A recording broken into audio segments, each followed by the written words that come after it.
Welcome to the Navigating Cancer Together podcast. My name is Talea Dindy. I am a 10-year cancer thriver, cancer doula, and owner of On the Other Side. I use my experience to help others get on the other side of cancer. This podcast is about sharing stories, resources, and information about all things related to cancer and wellness. I interview guests from all walks of life who are living with cancer, caregivers, and those who made it on the other side. Also, I talk with organizations, healthcare professionals, and experts in the health and wellness spaces who offer complementary and integrative care. Join me. We are in this together. Hello, and welcome to Navigating Cancer Together. I am your host, Talea Dindy. Today, our very special guest is Dr. Tom Waldorf.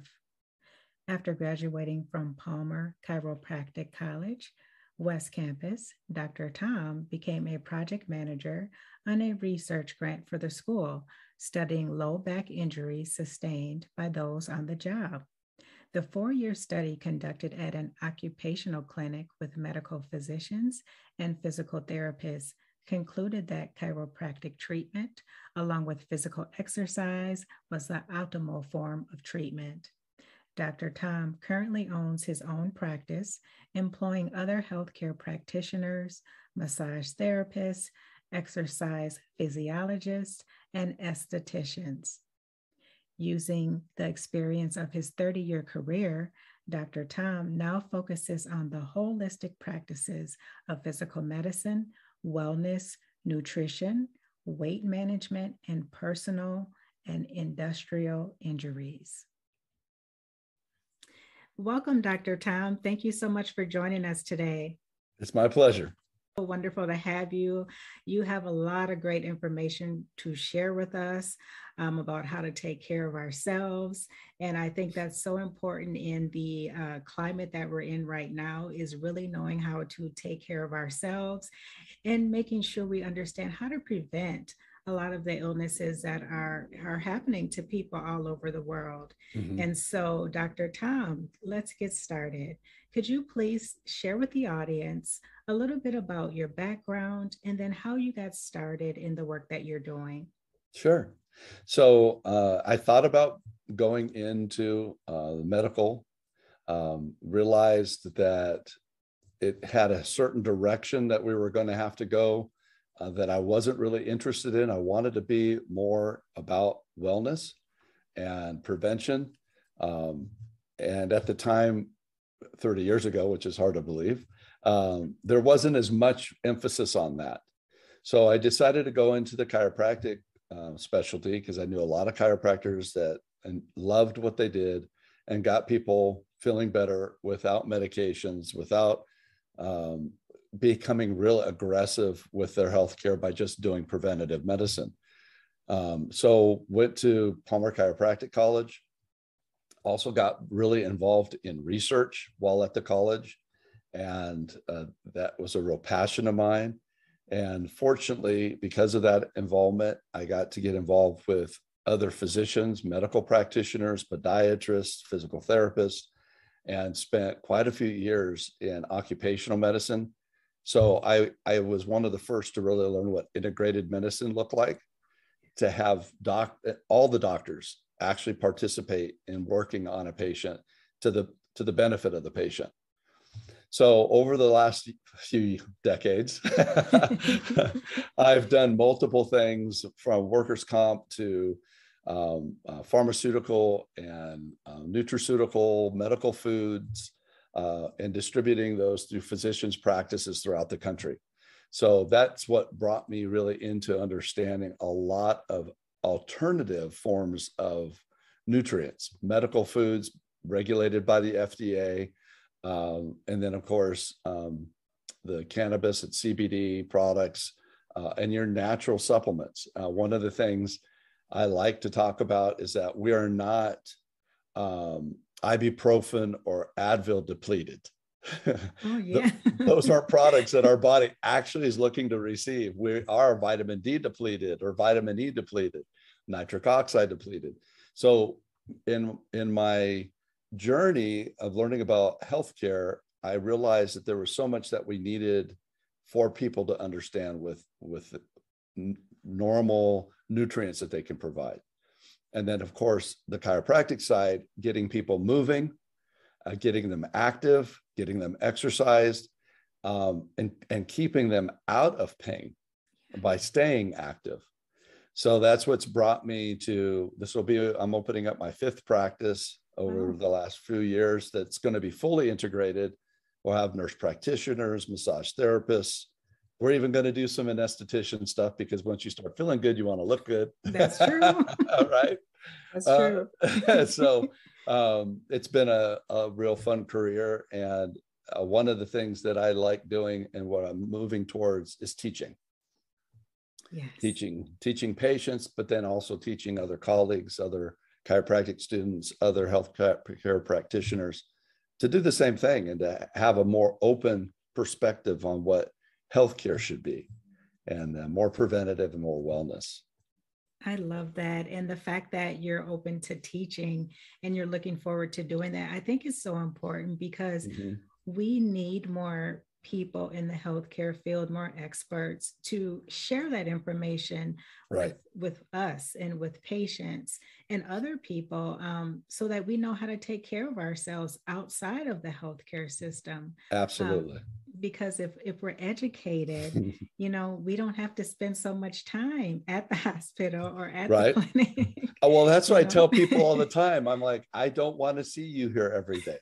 I want you to start taking care of yourself. So you only need to see me every once in a while. Yeah. That's my goal. The goal of a profession is to eliminate themselves. That is the goal of being a professional. The lack of need for my services, because I'm doing the right type of thing. So that's what I push towards. Because people come in all the time. Well, am I going to have to see you every day for the rest of my life? No, not in my practice. I don't want to see you that much. That's right. That's good. Not that I don't like you, but I just want you to be healthy. I want you to have a life, Yeah.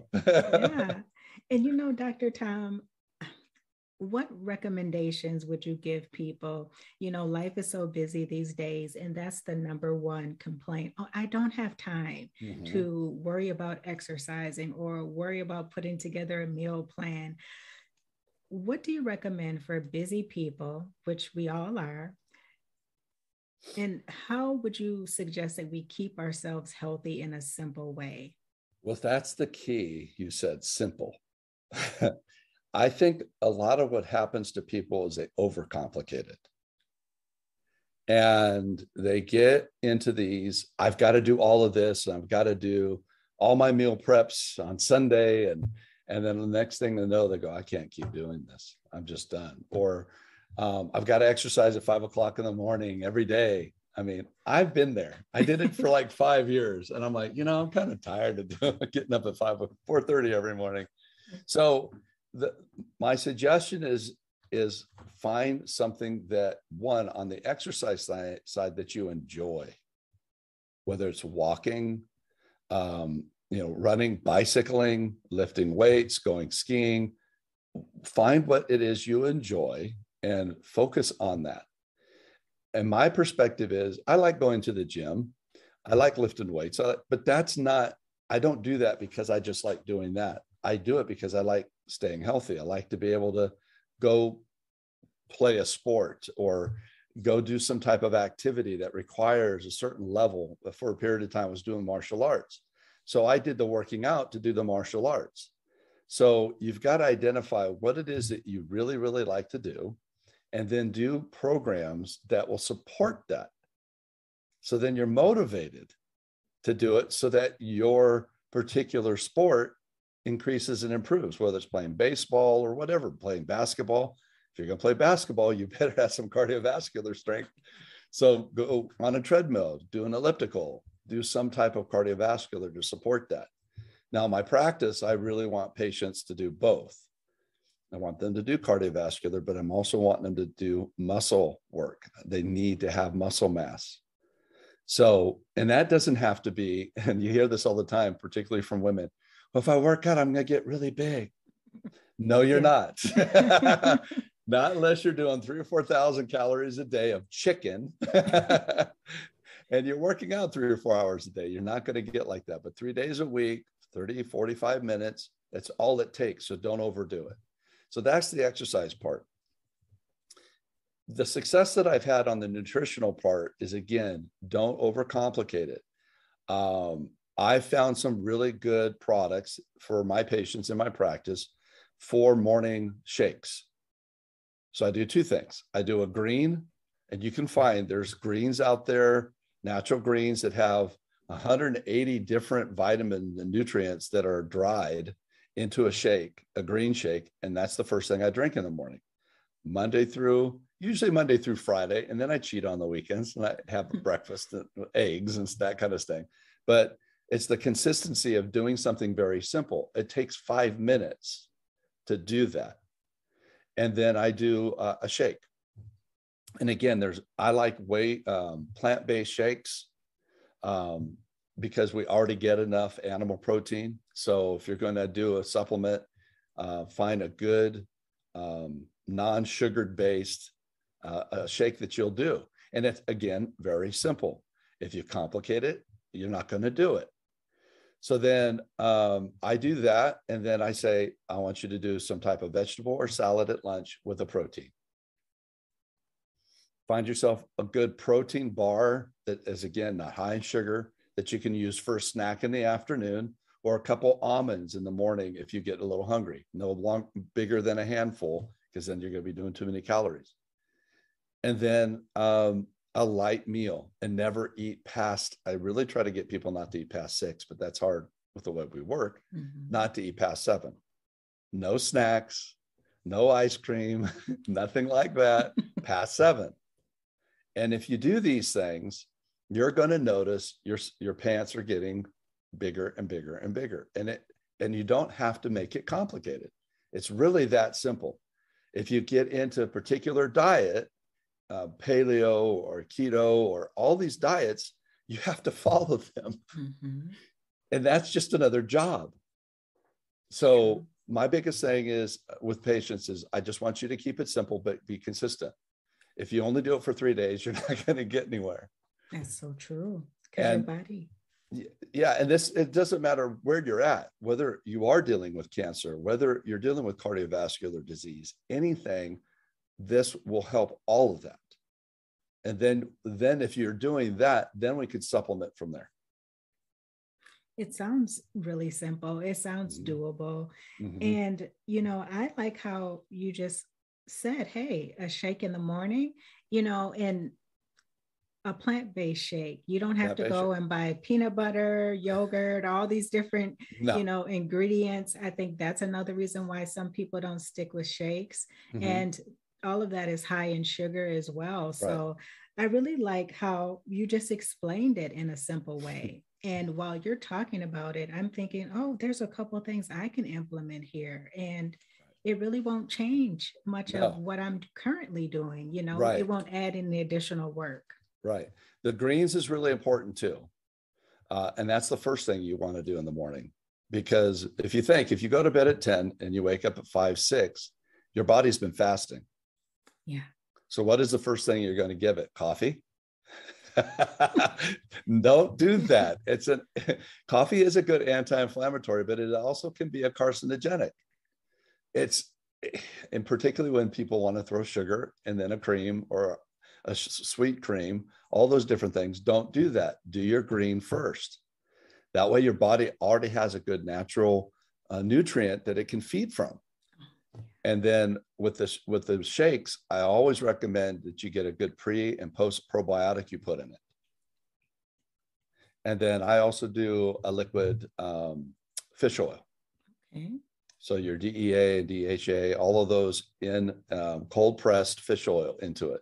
So the fish oil into your protein with a good pre and post probiotic. And then I use almond milk. So I'm staying away from the dairy too, or oat milk. Some people like it's a little sweeter. So I do a detox every January where I'm going through all of that. But then I stick where you're doing a shake at night too. And there's a special detox that we use. But then when I'm done, I still do the shakes in the morning.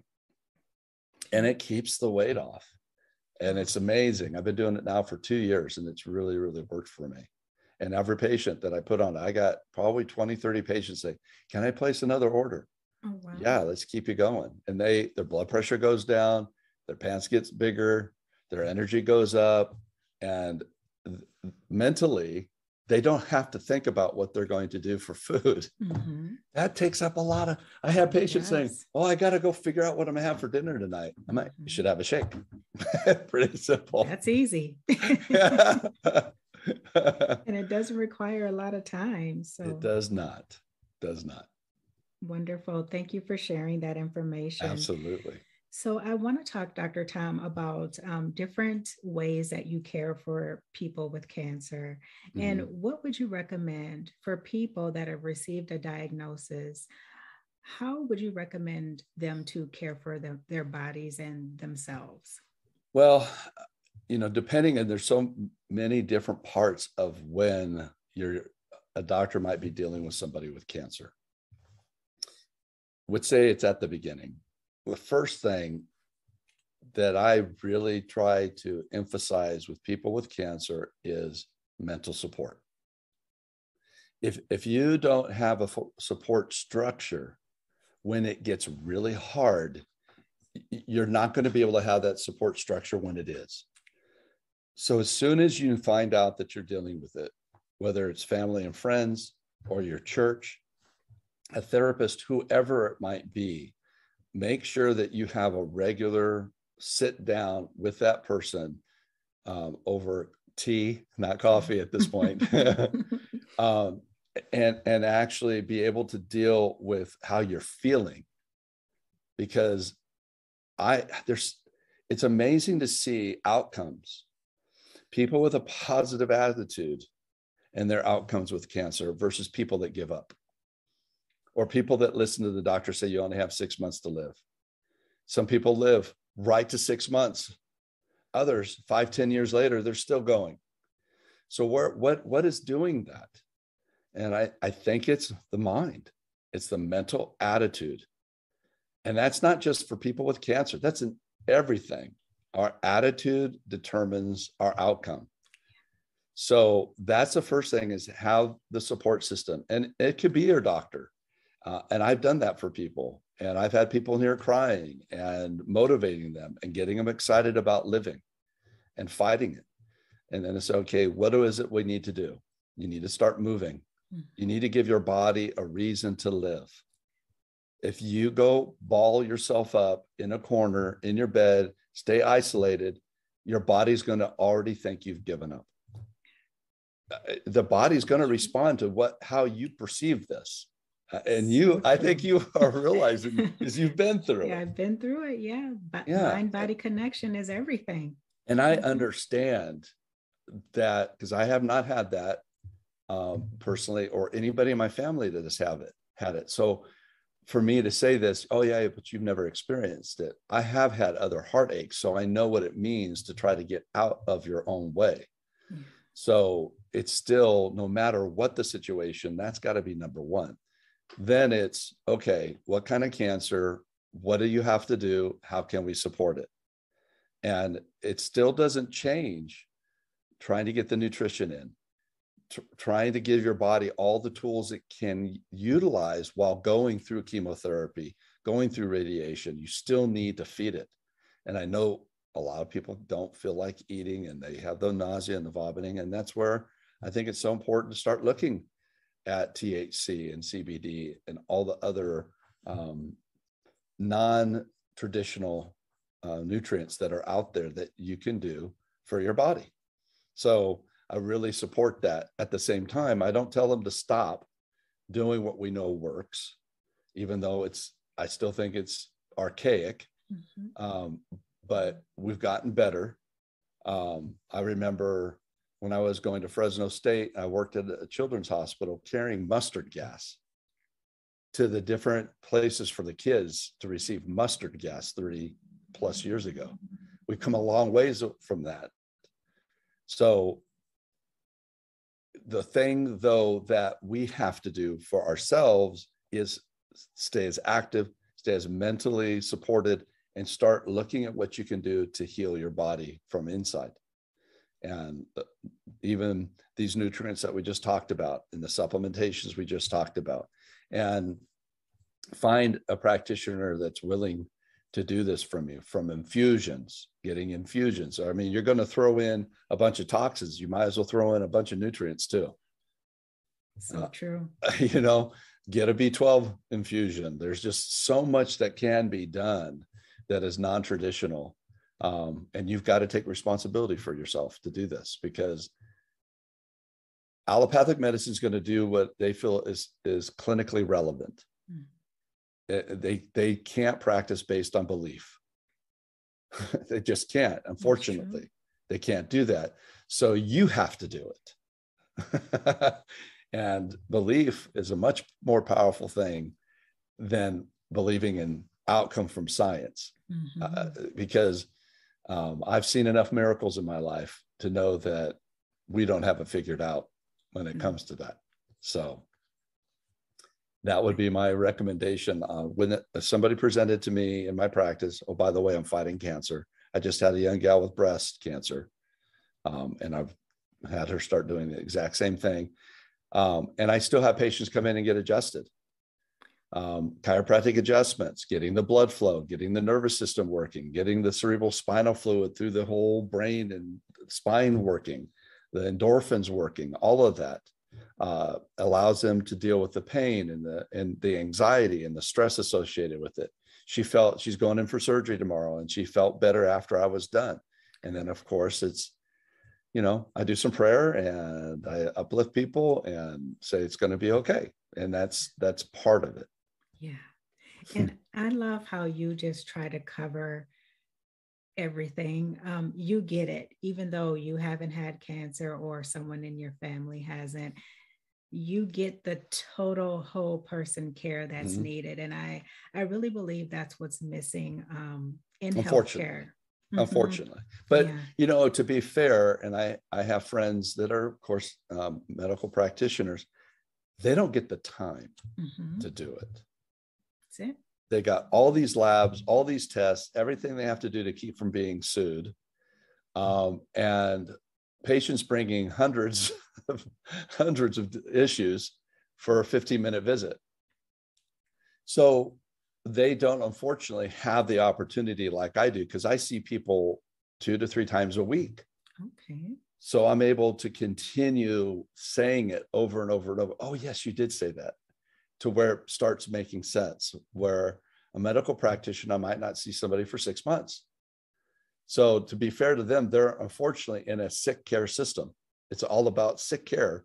It's not, how can I make you healthy? Or how can I help you make yourself healthy? That's the key. I'm not here to do it for you. You got to do it yourself. But that's the reality of it. And I think there are doctors, particularly the ones that are looking to be part of our practice, that want to do that a couple of days a week. They want to do healthcare, not just write a prescription. And, you know, that's a great point, Dr. Tom, is just the shortage of time. And, you know, I know that that's a big hurdle to try to get over, because the doctors are trying to explain all these different things and trying to figure out how to make it make sense. And the patient's sitting there like, I don't know what you're talking about. But like you said, there's no time to dive into those deep discussions. So thank you for making that point. The other thing that I wanted to ask you is about peripheral neuropathy. And that's something that a lot of people, as you know, suffer from, that receive chemotherapy. What are some ways that you help, you know, people that suffer from that? Well, that's a real passion for me, the peripheral neuropathy, because of how much it can limit somebody's life. You can't feel your feet or your hands, you're done. You're not going to drive anymore. It's going to start affecting your mental health, because it's all about blood flow. So what we've understand is peripheral neuropathy is primarily in diabetic patients, then cancer patients, and then people that have had surgeries. And then we have another category, it's called idiopathic, which basically means we have no idea why they have it. It's a challenge. And in the allopathic space, all they want to do right now is cover up the pain that they start going through with gabapentin and Lyrica. But it's not complicated, fortunately. It's, again, blood flow. The little capillaries, the smaller arteries in our body that take one blood cell at a time, goes to the outside of the nerve. And on the outside of the nerves, what's called the myelin sheath. It's a fatty tissue that wraps it. And I explain it to patients like an electrical cord. Once you have that electrical cord come off and it hits another electrical cord, it'll short out. Well, it's somewhat similar to our nerves. So on the feet, you've got all these little capillaries all over the place. And why cancer does it, we don't know. Is it the cancer itself shutting down blood flow? Is it the chemotherapy, radiation therapy shutting down the blood flow? I don't really think we know why. But I had a patient have brain cancer. It affected her whole left side of the face or body. And she had it, couldn't feel anything on the left side of her body and into her feet. We started doing our treatment, and she explained after 3 months, she would walk outside. She couldn't feel anything. After 3 months, she was able to take her toes and move them over the rock pedals and feel the rock pedals. So I've seen that for the last 4 or 5 years. We've had over 120 patients get treatment here. And it's about getting blood flow back into the capillaries and healing the capillaries first. Then when the capillaries start to heal, the blood starts going to the nerves and the nerves start to heal. Now, we do these tests to determine the level of sensation loss that they have in their feet. If they get anywhere from 85 to 90% sensation loss, vibration, heat, cold, needle pricks, and then there's a microfilament where we touch the bottom of the foot. If they're above 85, 90%, the likelihood they're going to recover with much is limited. But I've had people at 80, 85% of loss that within 3-4 months, it's like they never had it. Wow. So we use, it's called photobiomodulation. It's light at a 902 hertz of frequency that penetrates into the tissue. And the way I explain it to people, it's like what trees do with the sun. So you got the leaves and the sun's rays go into that leaf, and that leaf takes what's called the photon and creates energy out of it. Well, our body can do the same thing, except we have all of this skin. So we don't absorb it like the sun, like the plants do. And the lasers and photobiomodulation has been around for 40 to 50 years. I didn't even realize it had been around that long. But they started realizing they can do something with light. They were studying it. And about 30 years ago, they started shining it into animals. What would happen if we put it into tissue? And what they found out is those exact same photons that go into the plants go into the tissue of the human body, speed up blood flow, create increased stem cell and human growth hormone activity, changes nitric oxide levels, and it hits what's called the mitochondria. It's inside the cell. The mitochondria is our energy plant in every cell. Well, the mitochondria absorbs photons. So when you shoot the lasers and the lights into the body, the mitochondria absorbs those photons, and all of a sudden, the cell is able to repair itself. So all of a sudden, you increases a tremendous amount of activity in the body that allows for those cells and the arteries and the tissue on the nerves to repair. And I've seen it over and over and over again. We do the program for a year. They have boots that we work with that they take home. They do vibration plates. They do neural stimulation. And the hardest part about all of this is when they come in, they can't feel anything. I've had people come in and they said that they've dislocated toes because they hit them and they don't even know they dislocate them. I know patients that have said, I didn't run into my garage. I had my foot on the brake, the garage door. Well, they actually had their foot on the gas. They couldn't feel it. They couldn't feel the pressure change. And these people come back every single time One woman was a grandmother. Her kids wouldn't let her drive, her grandchildren. 6 months into it, she was back to driving. Wow. So that to me is tremendous, to be able to do this and realize that we're just allowing the body to start healing. And getting involved, I was looking at this 15 years ago, and we didn't really have these type of machines yet. Mm-hmm. They were still in development. And I was using ozone to try to help people with peripheral neuropathy, to try to get more oxygen in there. And that kind of worked, but not like what we're doing today. So it's pretty fascinating. And then when we add nitric oxide is a limited product in our body. We're not producing it anymore. It's not in our diets.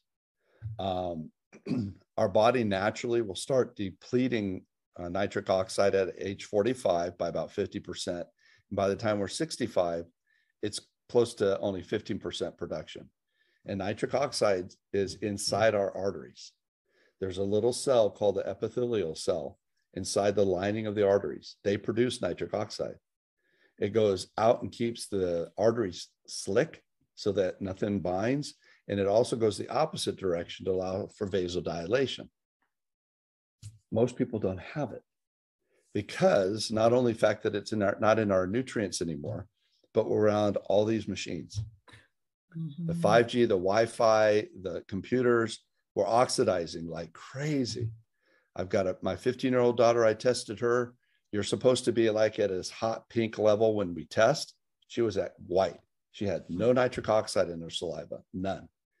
And she's got POTS, which is this up and down fluctuation in heart rate. And I'm sure it has something to do with the fact she hasn't had nitric oxide in her system. Mm-hmm. It's the same thing. Every single peripheral neuropathy patient has no nitric oxide. Wow. So we add that right at the beginning of treatment. And then, of course, we do all the B vitamins to help replenish the myelin sheath in the nerves. And I've got this one gal, she's 83 years old, and she hops to the practice now. She's so excited that she feels so good. She's like, I can't wait to go back in. Right. She's done phenomenally well. So that really makes me extremely excited. And you don't just do it for the feet. You can do it for the hands too. The cold palms and all of that, no blood flow. People can't pick up cups because they can't fill them anymore. Mm-hmm. So we do the same thing for that. So it's pretty amazing. That's wonderful. And, another thing too is going into the freezer section at stores. It's like, I can't do that. Right. I can't handle the cold. Yeah, exactly. And that's a real thing. And it is. Some people don't understand it. Yeah. We test for cold. We do. I actually have it right here. We use this to just coolness. Oh.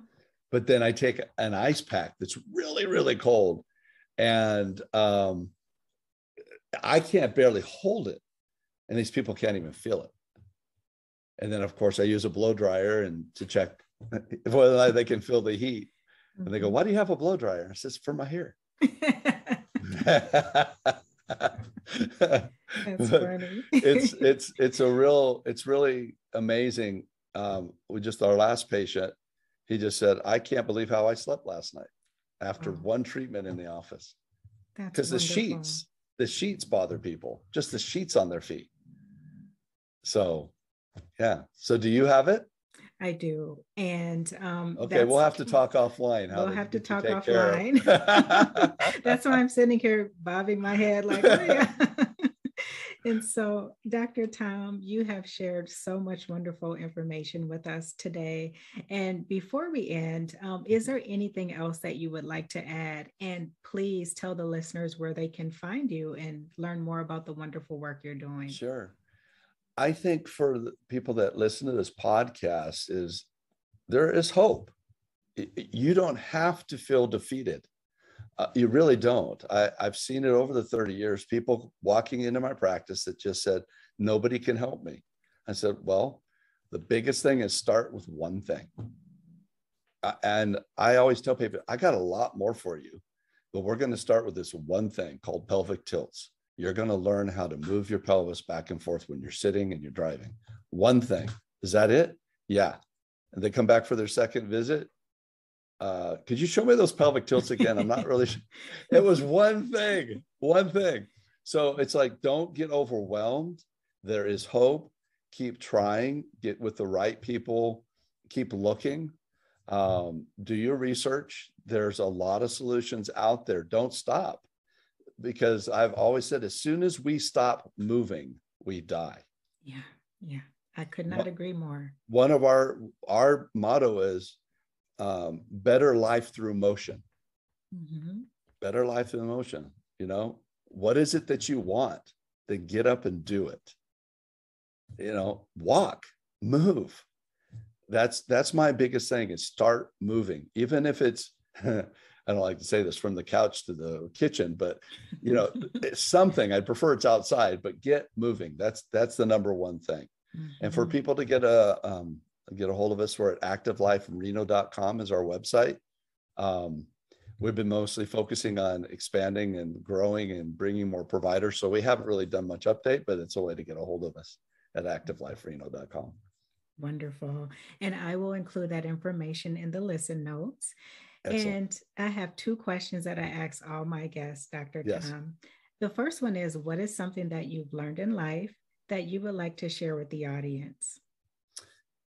What I've learned in life, and even in the last 3 years, when I thought I was going to have to close my clinic because of COVID, we went from 50, 60 patients a day to 5 in a week.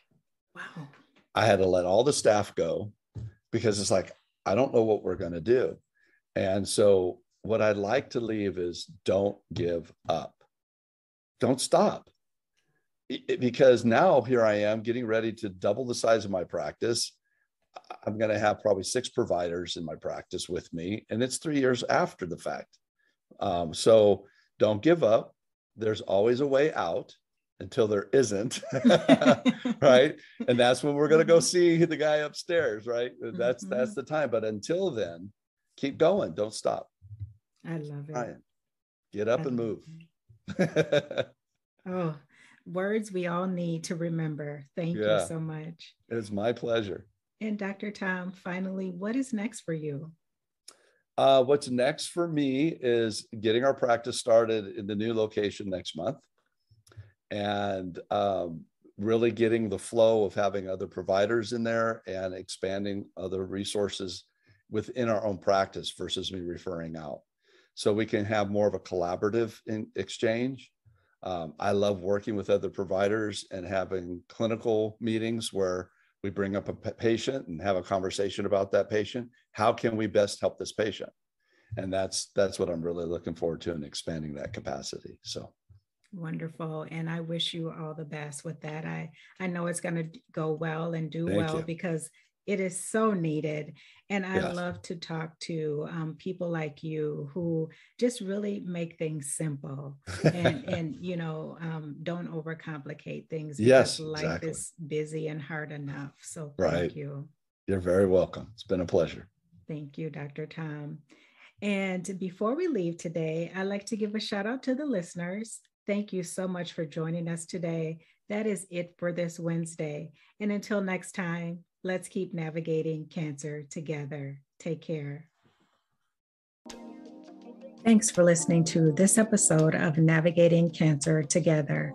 I hope you enjoyed it. Please be sure to subscribe. And if you appreciate the show, drop a positive rating and review on Apple Podcasts or Spotify. For notes from the show, visit ontheotherside.life and check out the podcast section. After you check out the show notes, head over to my gift shop and show yourself or someone special in your life some love with gifts of encouragement, hope, and positive affirmations. I would love it if you joined us for the next episode. Talk to you soon.